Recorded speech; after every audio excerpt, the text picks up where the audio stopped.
since this is a session on rural development more broadly, before I get into the role of roads, let me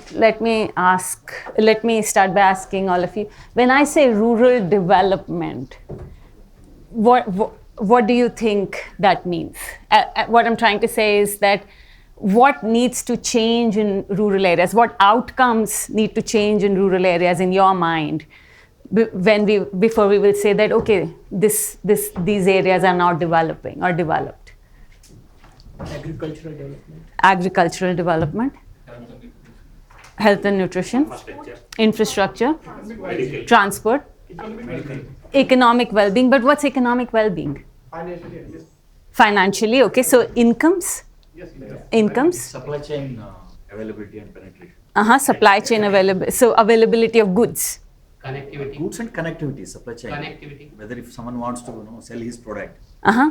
Okay. So the ability to access markets. Access of supply chain. Access to markets to buy goods as well as to sell goods, right?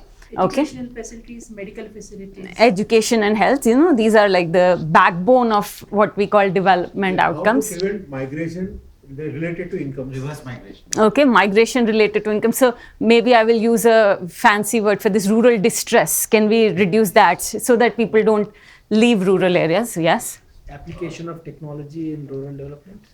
I don't know. If it helps with something. Creation of more jobs.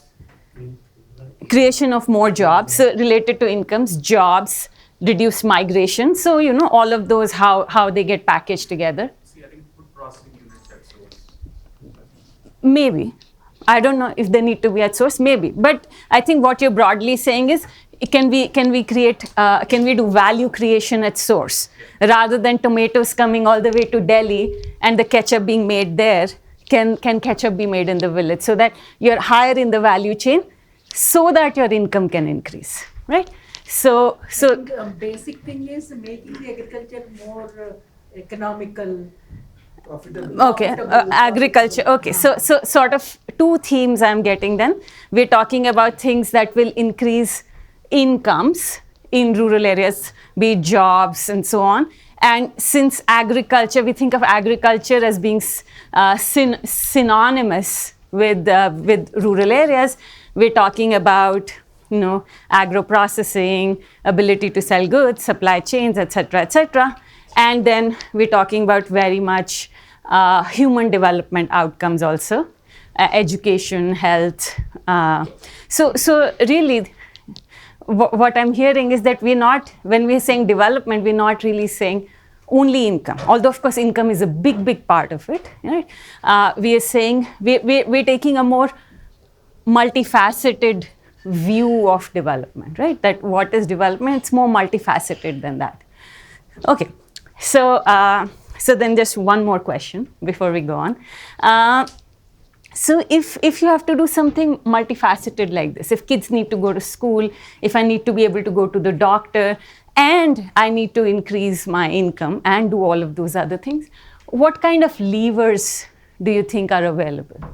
Like, what are the things that need to happen in rural areas? So you said technology is one, but in general, what are the things that will need to happen in a village or near a village that will help us accomplish these goals? Road connectivity, of course, road connectivity. So we are all primed to think of roads. Energy requirements and multimodal transportation, availability of it. Okay, so transportation, roads, but you're also now saying electricity. Electricity, so that the internet can be actually accessed. Okay, so electricity and internet. I mean, there are other reasons we need electricity, not just for the internet, right? Where it is remote area like solar and all everything. So that but still, that's electricity. We're not saying grid, but it's electricity. So electricity. Job-oriented, academic-related courses. How do we get those?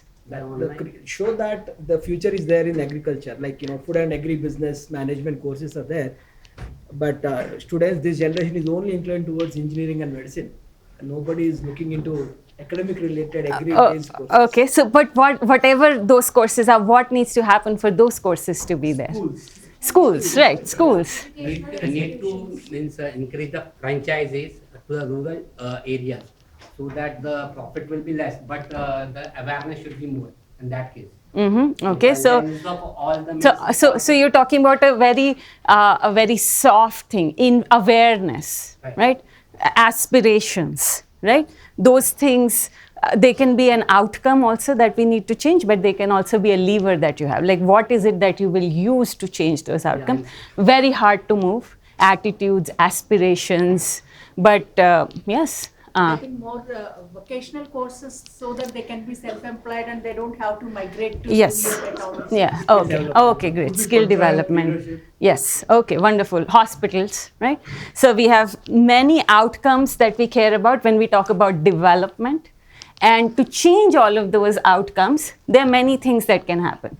Of course, now I'm going to call those things inputs, right? I provide a hospital, health improves. I build a school, education improves, right? So these inputs can change these outputs or these outcomes. So then, how different inputs will change different outcomes is, we can have different theories or hypotheses on those. So I'm going to have so our very esteemed panel was introduced, and in just about 10 minutes, I'll have a more general conversation with them about how rural development can be facilitated. But what I want to show you right now is this one lever, the roads that we sort of have been talking about, how they have impacted rural development in India. So this is based on, I was just now telling Mr. Bothra that I've been working on the effect of this Pradhan Mantri Gram Sadak Yojana for nearly 15 years now. So this is sort of a lot of research that I have done over the last 15 years, but then also things that other people have done. So I'm going to talk briefly about that. And again, so one thing, since we were talking about inputs and outputs, we said that, well, if you build a school, that impacts education. If you build a hospital, that impacts health. Largely, that's going to be the mapping. Now, when you think of a road, suddenly, a road will have more pervasive effects, right? A road can help you go to school, which is far away. A road can help you migrate. A road can help you go to the hospital. A road can also help you go to the market, right? So roads can actually change many things. So building roads is more in the nature of what we call an enabling environment. Can I create an enabling environment for development, right? While a school might be more that, okay, can I increase school enrollment? Of course, that is also enabling long-term growth, but a road can impact things right now, right? So that's sort of the nature of roads. So, but instead of talking so broadly about what do roads do, I'm actually going to take sort of one outcome on which we will drill down, like one thing that roads have really changed, and then in the end I will talk about the other things that roads have changed based on this research that has been done for the last 15-20 years on the impact of this program. Okay. So one fact, and many of you here are from, have lived some part of your life in rural areas or have worked in rural areas. So this may be obvious to some, not obvious to others. So let me motivate this by showing you this picture. So what I'm showing you is that the prices of agricultural commodities, they change dramatically over the year, right? This is something that a lot of us know. And this usually happens because of how the supply dynamics work, right? So for example, wheat has been harvested. Now wheat is in the market. A lot of wheat is in the market right now. Prices are going to crash, right? And then as supply sort of runs out over the course of the year, these prices keep rising, right? So what I have is data from mandi prices that the government of India collects from all the mandis in the country. They are supposed to report daily prices of all the commodities. So this is what we have.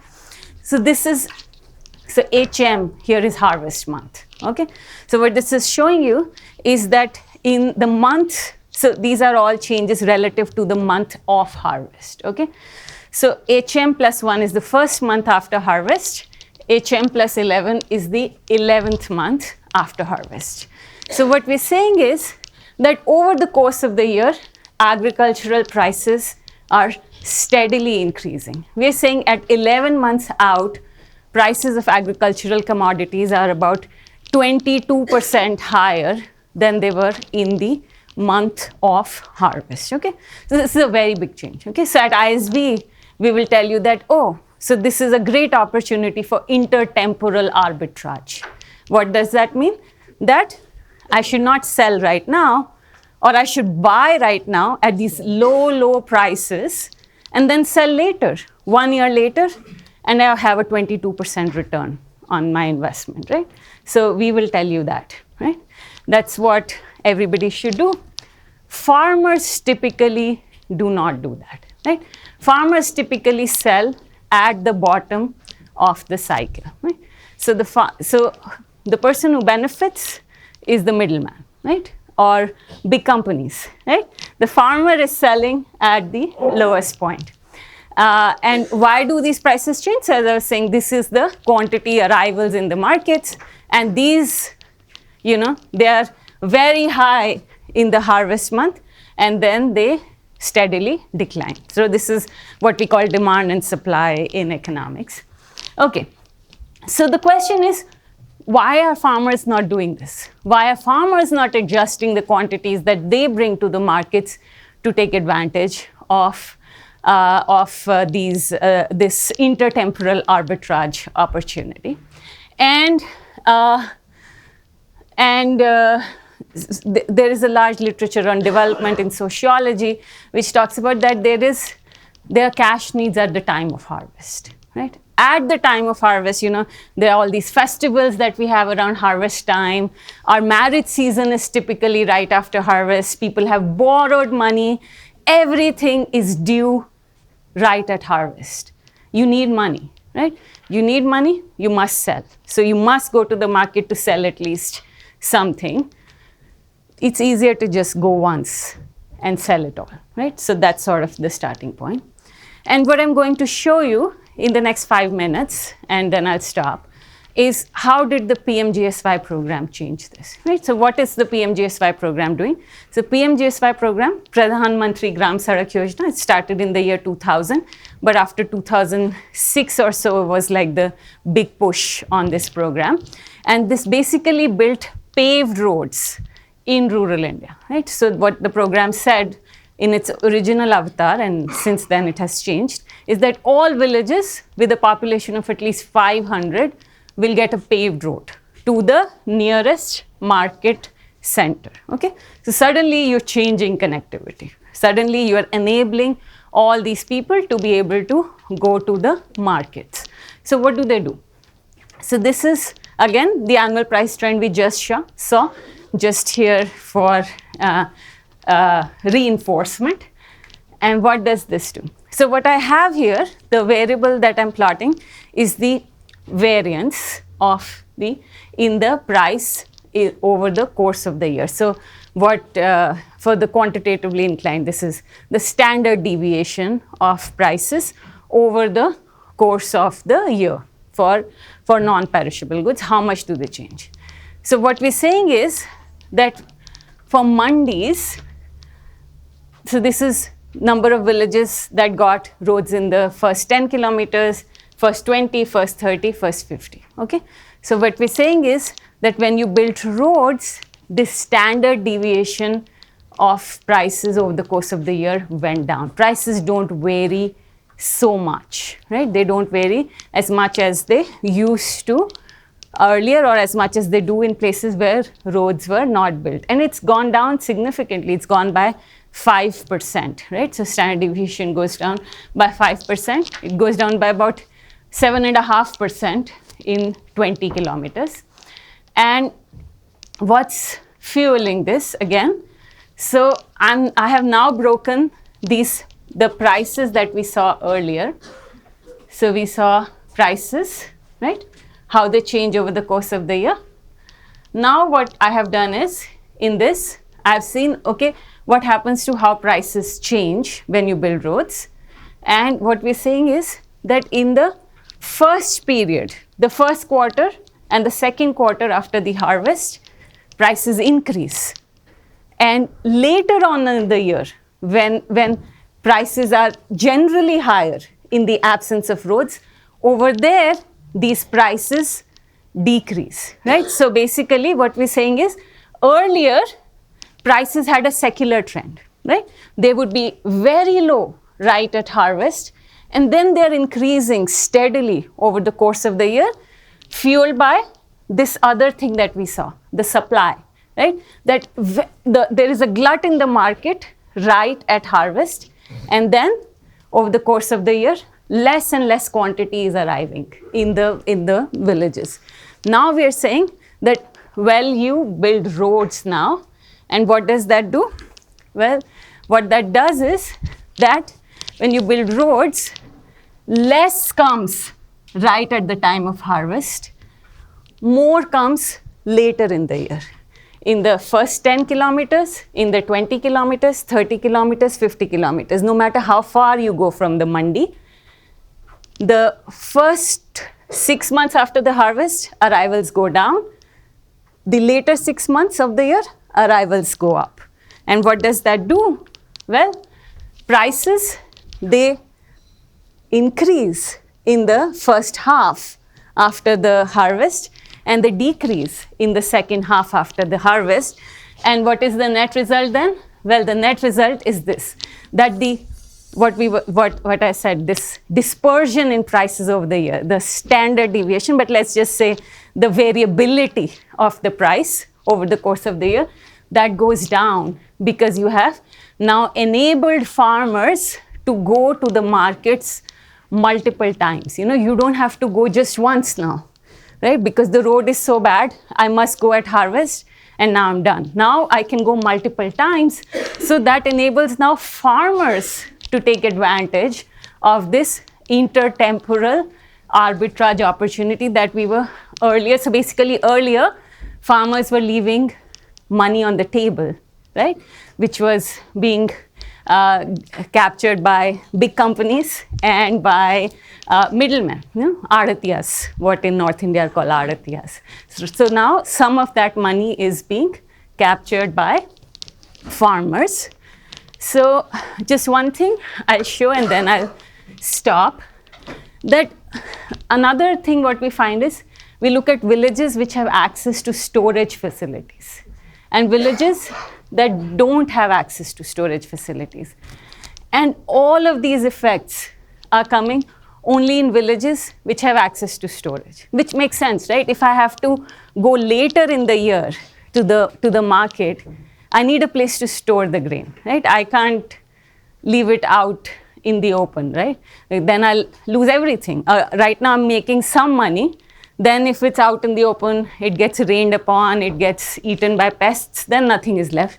So of course I need storage. So it is storage that is driving this entire effect, right? So we're already thinking now of complementary things. You need roads, but roads are not enough. You need storage, right? So we were thinking of what could be levers to bring about rural development.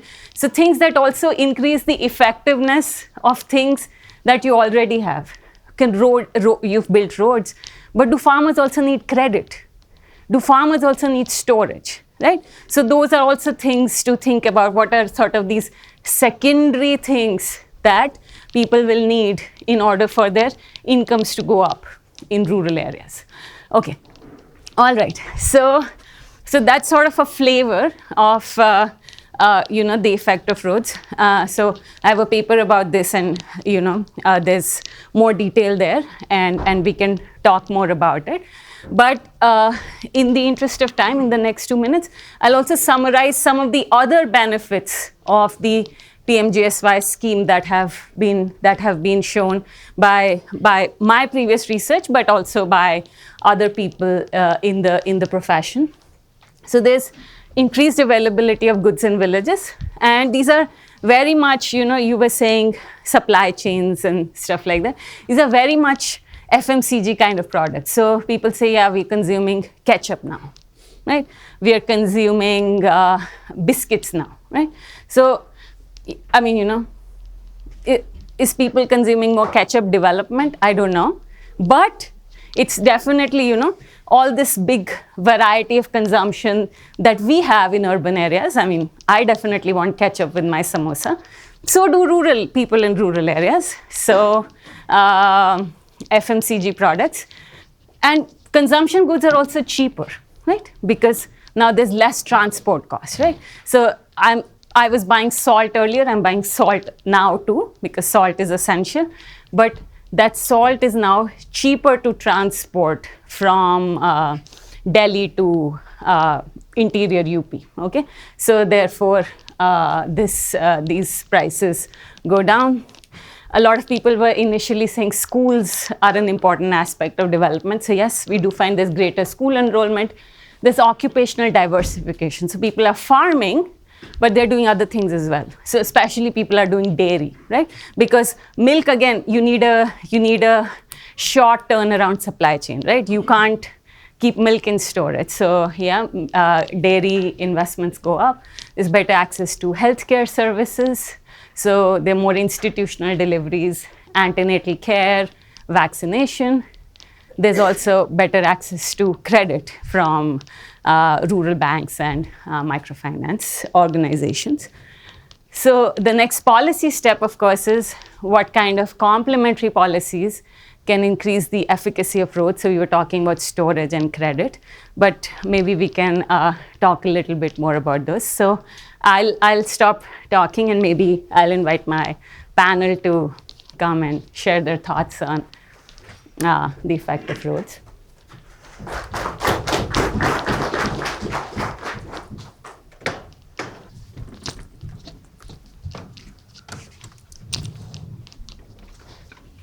Okay, so the panel has already sort of been introduced, but I think we didn't do justice to their,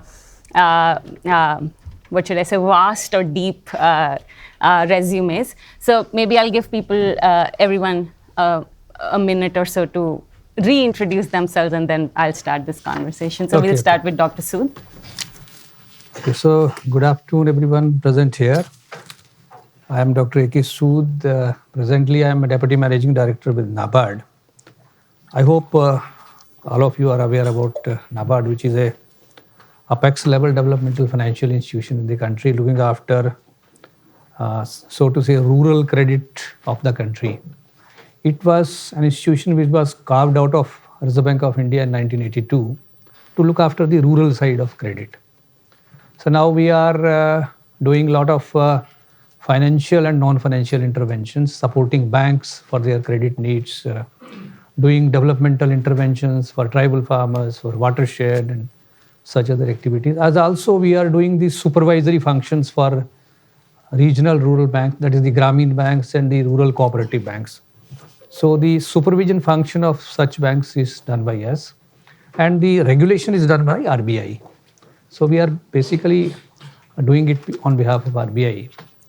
So there are various, and now we are entering into emerging activities like agri and rural startups, climate change, with setting up of various departments, centers of excellence in our Banker Institute of Rural Developments. So I think that's all for the time being, and then going ahead, we'll have more discussion. My name is Karan Avtar Singh. I retired as Chief Secretary in the Government of Punjab 2020. And before that, I worked about 7 or 8 years in the roads and infrastructure sectors.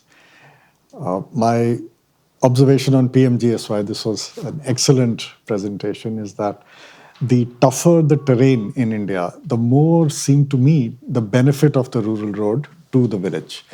So when I was in Jharkhand in 2009-10, I haven't been back, it seemed like a revolution in Jharkhand, the way I could see life changing for people who were living 50 kilometers away from a road. Now in Punjab and Haryana, there's nobody ever who's 50 kilometers away from a road, right? So your data has to be Jharkhand, Madhya Pradesh, Chhattisgarh. For those people, I think it was a life-changing intervention which the government did. Perhaps it should have been done much earlier. But then, we've been a poor country. Now things are much better, looking even better, looking ahead. And there are other things which roads, in my view, they complement everything else that happens in a village, even more so than in a city, I feel. So maybe we'll talk about that as we go ahead. Hi, I'm Sumit. I'm working with ITC for last 16 years. Have worked in various fields: sales, distribution, brand marketing, strategy, and I've also headed national sales, rural sales for the company. Currently, I'm taking care of entire sales and operations for North India.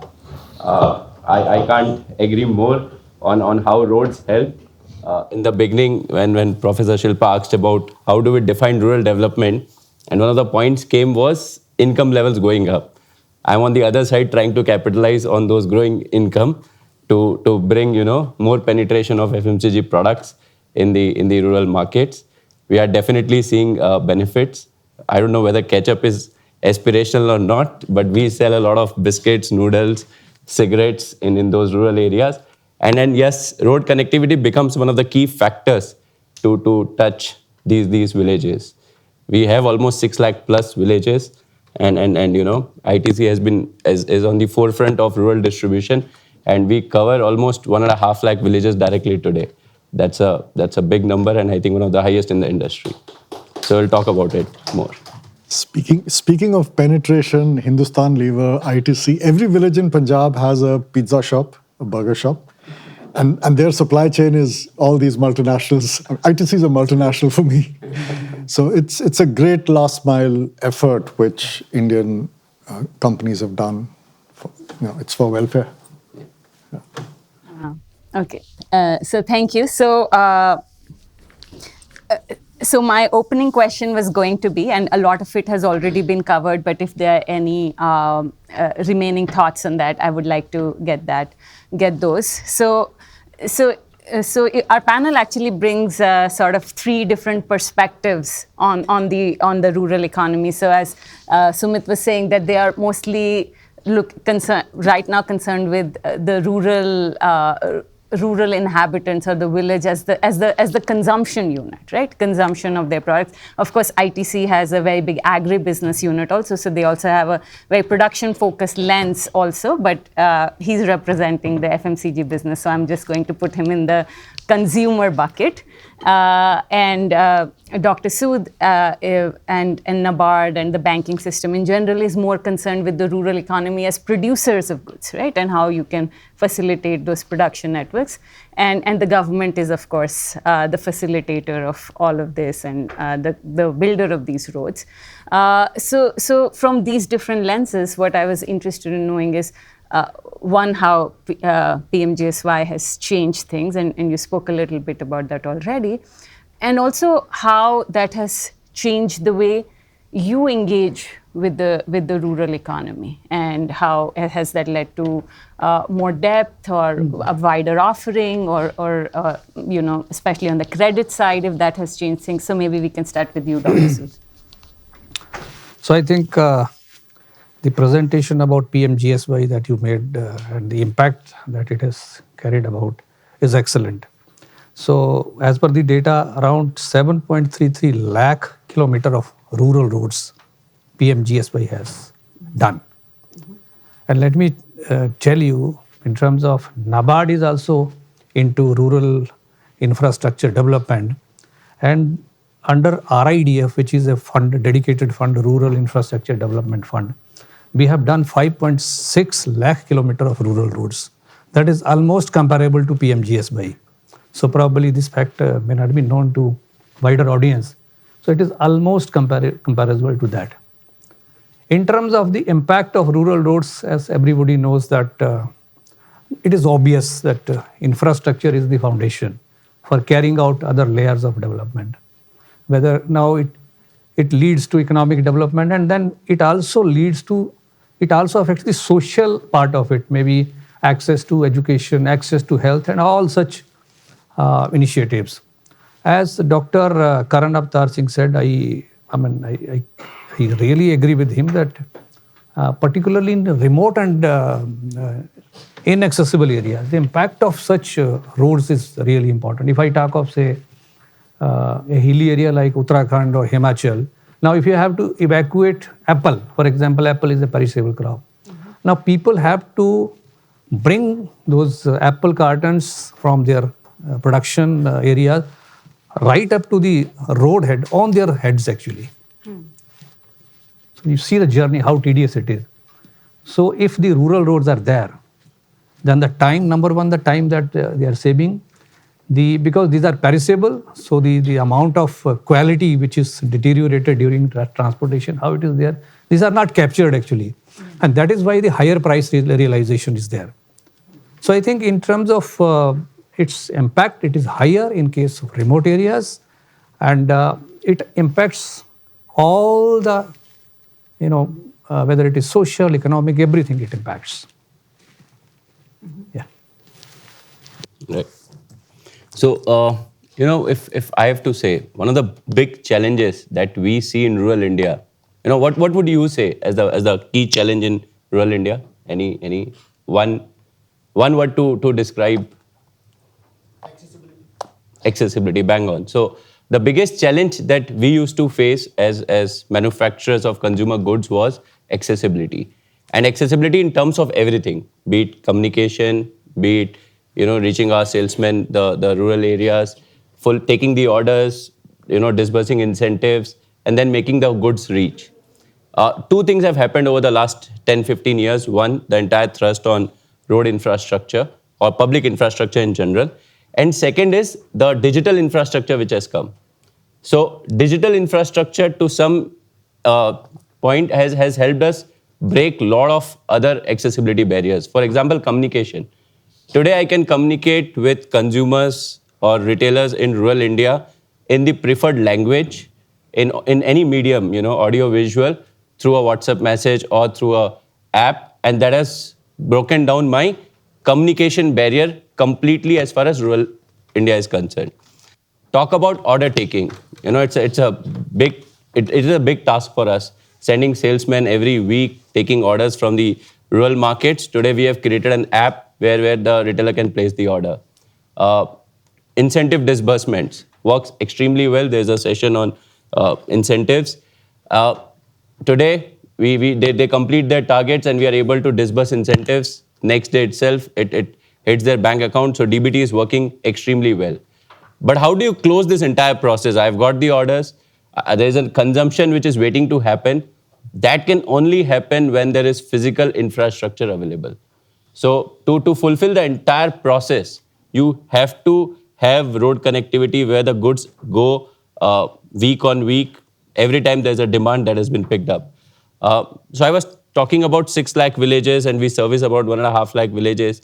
What we realized is, so we look at 25 odd parameters to see progressiveness of villages. And that has things like presence of bank, presence of ATM, presence of schools, road connectivity to nearest town, road connectivity to nearest highways. And then when we chose this progressive parameters and when we prioritize this 1.5 lakh villages, almost 85% of this have roads as a key lever. And when we look at our sales parameter, our sales growth is almost 2x in villages which have better road connectivity. Showing that even if you have a demand, to fulfill that demand, the physical infrastructure is very, very critical. Could be a sign of more money available in those villages, as your research shows, and that is leading to better sales, but that is clearly visible. In fact, we also looked at a correlation on education levels or literate people. Even that is almost 1.3x in villages connected with roads, vis-a-vis less connectivity with roads. So we clearly see an impact of road connectivity, but I think the model is more phygital these days. It is digital plus physical, which is working out, and that is helping the growth. Okay, great.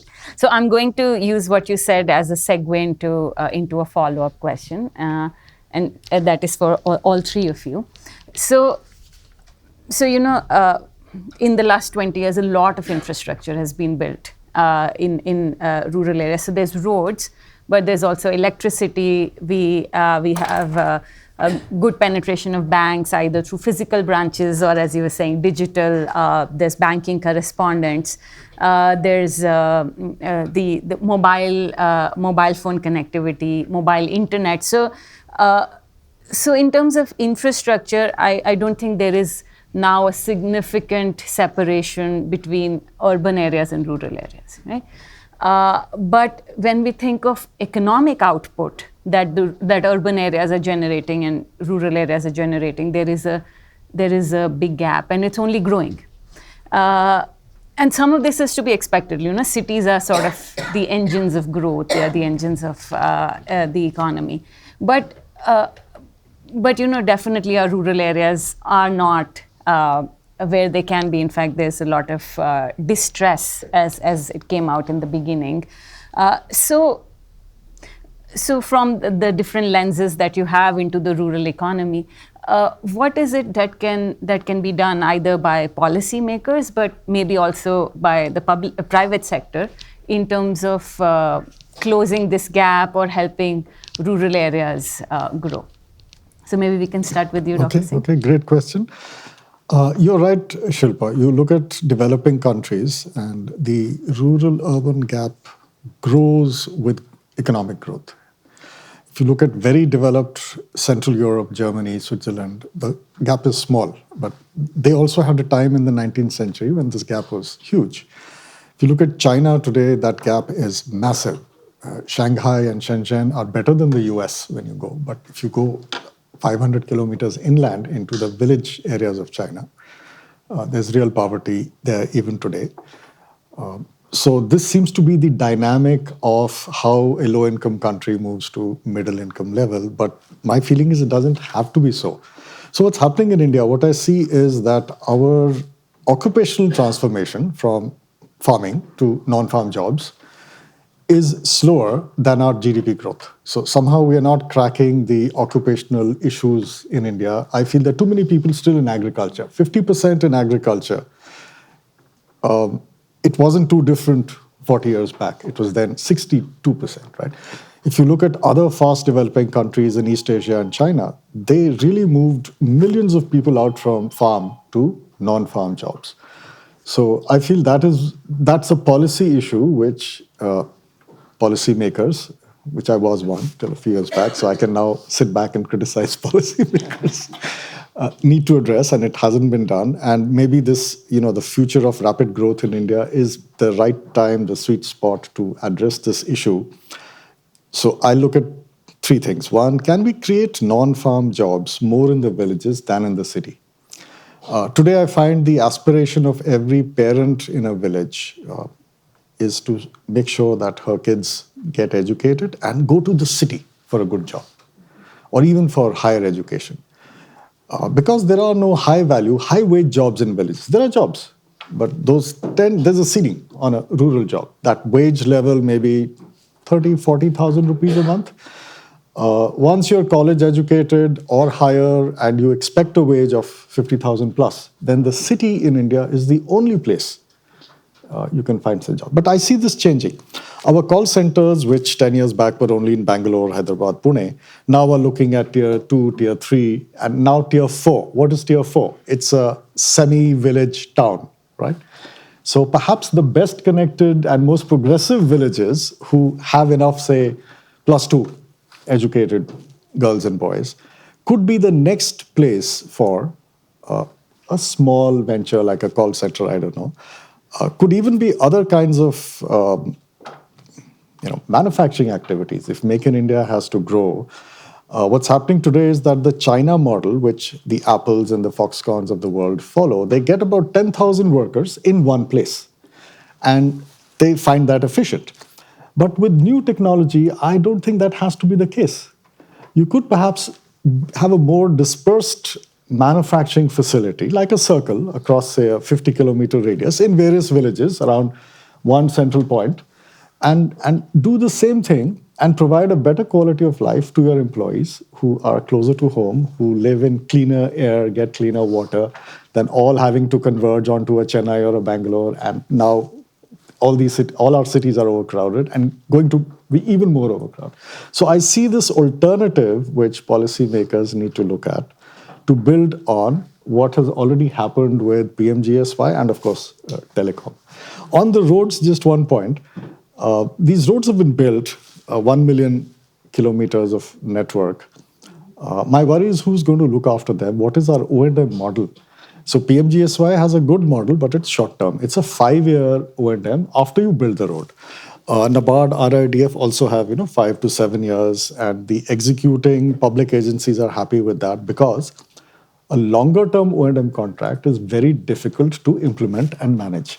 But if we want these roads to survive, we should not depend on periodic budget allocations. Those may or may not happen. So I would advocate, and this has been done in 3 states in India, Punjab, Andhra Pradesh, including Telangana, and Assam, I would advocate performance-based long-term road contracts. These are typically 15-year contracts. There's a World Bank approved FIDIC document for long-term contracts, and these have happened in some states. The problem has been the sophistication of the contractors. The community or the market for contractors in India, except now the NHI roads, but for rural roads, they're not comfortable with taking the risk of a 15-year horizon. They don't even know if they'll be in the business. They are informal units. So we need to build the market for O&M to make sure that the future of rural roads, because what happens in mission mode is that PMGSY is a mission. Right? Someday, the government may start ignoring it, that the work is done now. So let's move on to another mission. So that housekeeping, I feel, is very important. No, thank you. That's an important point about maintenance of roads after they've been built. I think a couple of more points that we need from a policy support. One is access to capital. While there's a lot of work which has happened towards DBT, direct benefit transfer, and reducing the leakages gaps, but I think we see one challenge is still access to capital, especially cheap capital or at a moderate rate. So there are agencies who who are doing good work, but that has to be more pervasive. And one is the documentation or the requirement has to come down because that becomes a key challenge. So that is one challenge that we face. Second, what we have observed is digital today has become all pervasive. So information is flowing. Even a village farmer is aware of a lot of information. But how to execute that is becoming a key challenge. So one is what you have showed that awareness is helping.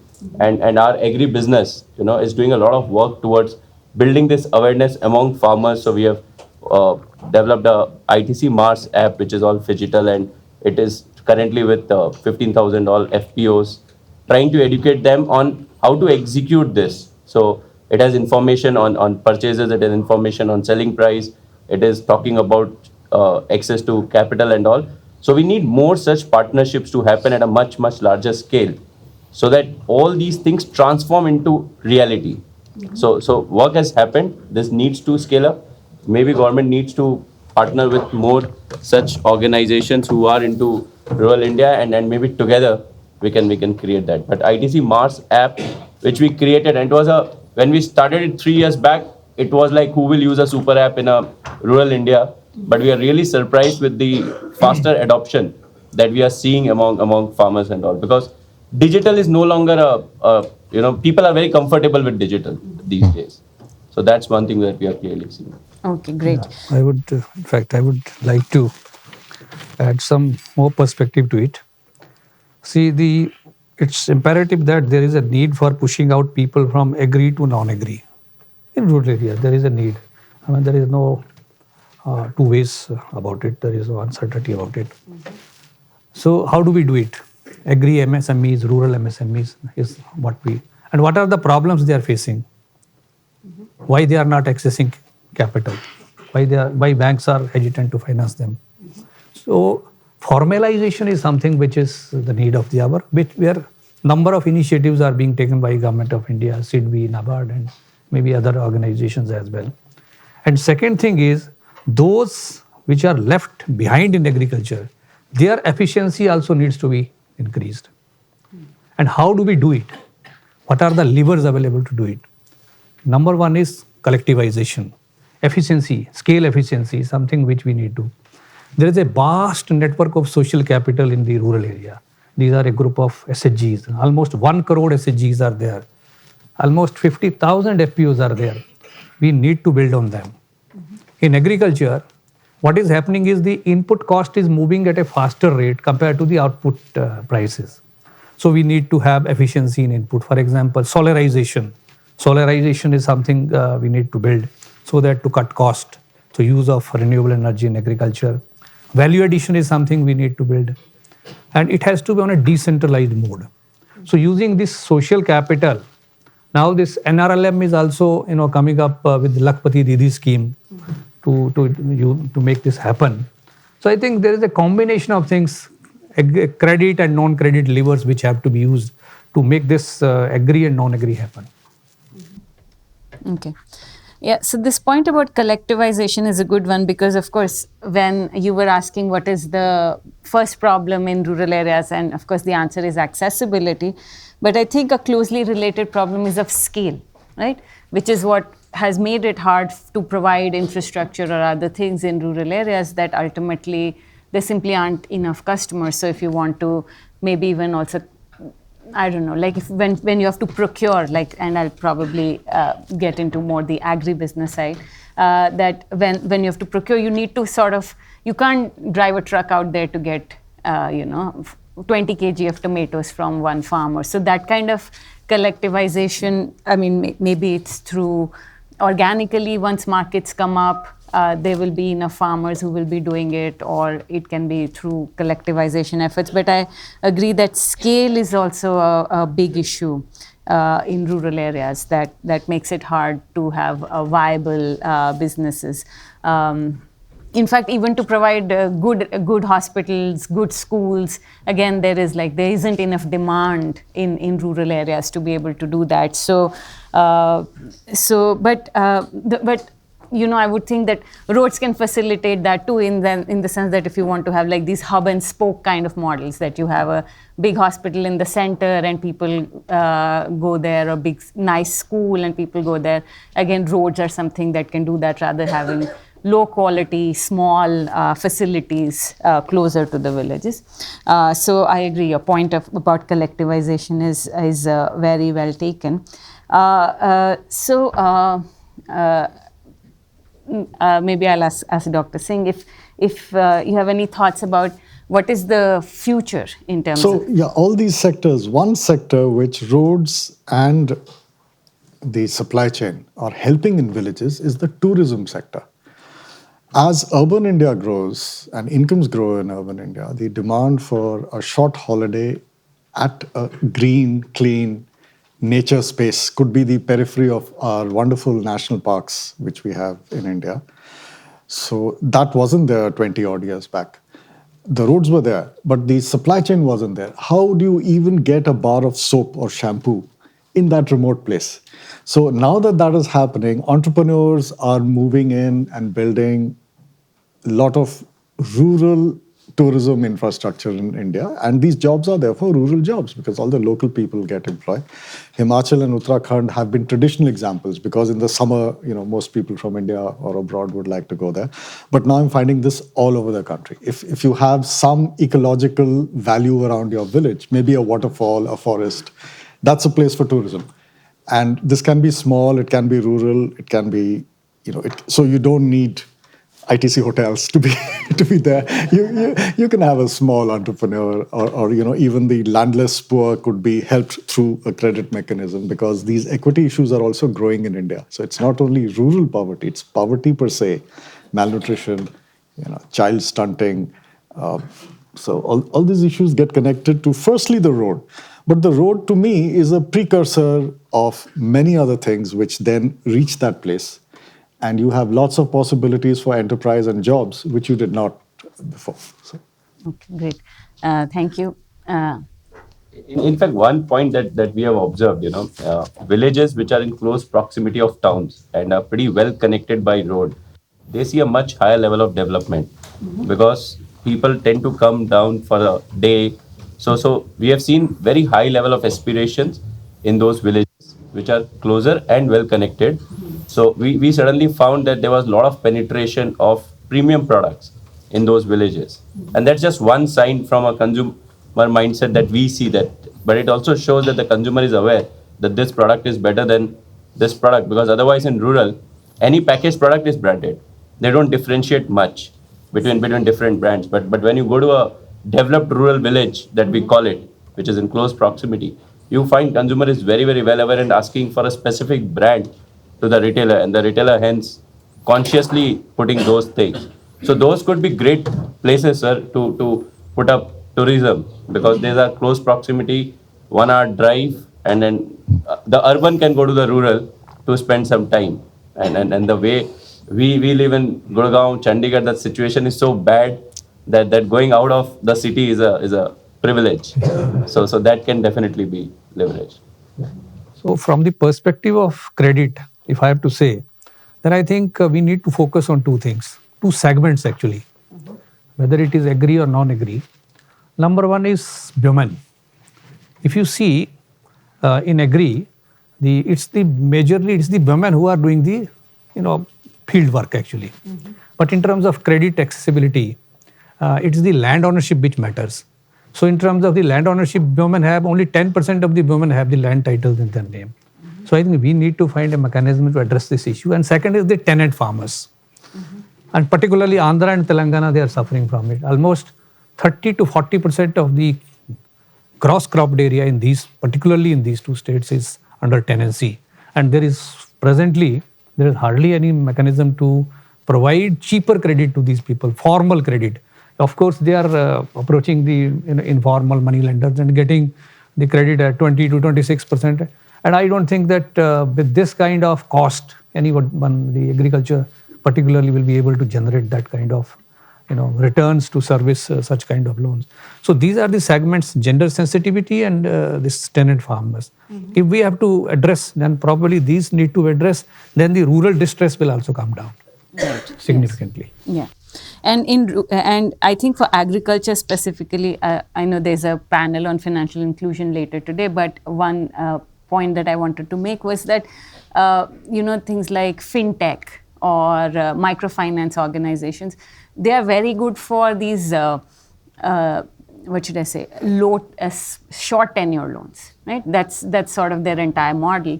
So agriculture is the antithesis of that, right? You need the loan for the entire season. So over there, the role of policy becomes even more that, ultimately you need banks to provide that credit. Fintechs are not going to come to the rescue when it comes to the agricultural sector.